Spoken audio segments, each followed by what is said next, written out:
The Lady of My Dreams. A love story between Obinna and Adaora. In the serene village of Umidike, surrounded by lush palm trees and the rhythmic sounds of pounding fufu, there lived a young sculptor named Obinna. Known for his skill in carving wooden figures that seemed to breathe life, Obinna's life was simple and quiet. Yet, within him burned a longing for something extraordinary, a love that would ignite his soul. One fateful night, that yearning took the form of a dream so vivid it left him shaken. Obinna found himself standing in a quiet forest at dusk, the sky painted in hues of orange and gold. In the distance, a woman emerged, her beauty unlike anything he had ever seen. Her skin glowed like polished bronze, her hair cascaded like a river of silk, and her smile was as radiant as the sun. She wore a flowing white wrapper with delicate coral beads around her neck, the essence of Igbo royalty. They danced under the stars, her laughter like the tinkling of anklets. They shared stories, their connection unspoken yet profound. He held her close, her warmth filling his heart with a sense of completeness. Her name, she told him, was Adaora. When Obinna woke, the first light of dawn creeping through his heart, he felt an emptiness that almost crushed him. He reached for her, only to realize she wasn't there. But her name echoed in his mind. Adaora. The dream haunted Obinna.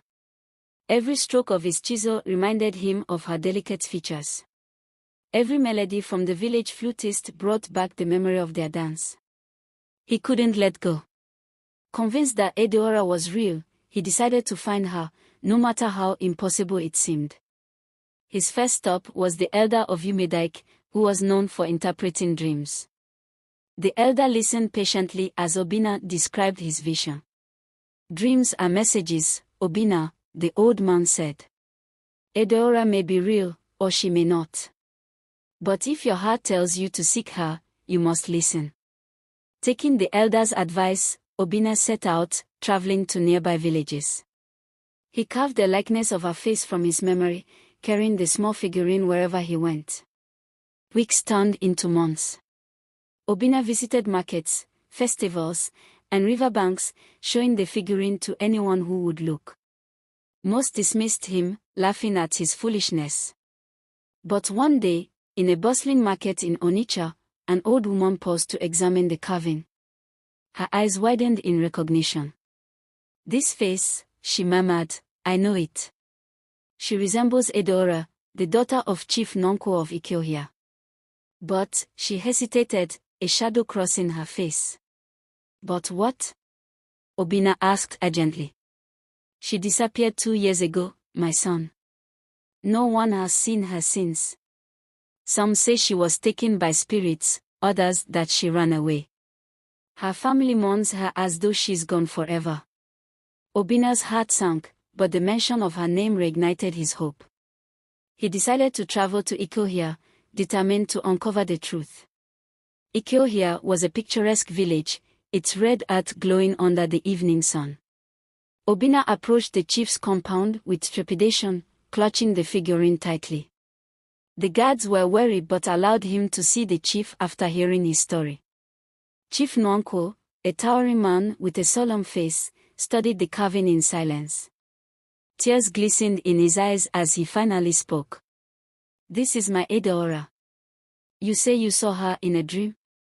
"Yes," Obinna replied. "I believe she is alive. I don't know how, but I feel it in my spirit." The chief nodded slowly. Adaora was always special, always connected to things beyond this world. If your dream brought you here, then perhaps she's trying to reach us. He explained that Adaora had gone missing during a trip to the sacred forest, a place shrouded in mystery and believed to be a dwelling of ancestral spirits. Obinna decided to venture into the sacred forest, despite the warnings of danger. Armed with only his courage and the figurine of Adaora, he entered the dense woods. The air was thick with the scent of damp earth, and the trees seemed to whisper secrets. Hours turned into days. Just as despair began to set in, he heard it, the faint sound of a woman singing. His heart leapt as he followed the melody, weaving through the trees until he reached a clearing. There she was, Adaora, sitting by a stream, her voice harmonizing with the rushing water. She turned as he approached, her eyes widening in recognition. "Obinna," she whispered, her voice trembling. "It's you," he said, tears streaming down his face. "I've been searching for you." Adaora explained that she had been drawn to the forest by a strange pull, only to find herself unable to leave. The spirits had taken her, she said, to protect her from a curse placed on her family. "But I've been waiting," she said, her voice breaking. "Waiting for someone to find me, to believe in me." Obinna reached for her hand. "I dreamed of you, Adaora. And I'll never let you go again." Together, they left the forest, the spirits seemingly releasing her from their grasp. When they returned to Ikohia, the village erupted in celebration. Adaora's return was seen as a miracle, and her love story with Obinna became legend. Obinna and Adaora's bond grew deeper with each passing day.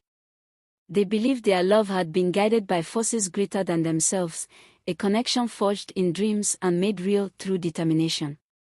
Their story became a song sung by villagers, a tale of love that defied the boundaries of the physical world. And every night, as they lay under the stars, they would whisper to each other, "We were meant to find each other, in this life and the next." The moral of the story is: true love transcends boundaries, be it distance, doubt, or even the spiritual realm. It teaches us that love requires faith, patience, and unwavering determination to overcome obstacles. When we believe in the power of love and trust our instincts, we can find connection even in the most unexpected places. It also emphasizes that sometimes, what seems like a dream or destiny is a reflection of the depth of our heart's desires, and with courage and persistence, those desires can lead us to profound, life-changing discoveries. Thanks for watching. Remember to like, share, and subscribe for more.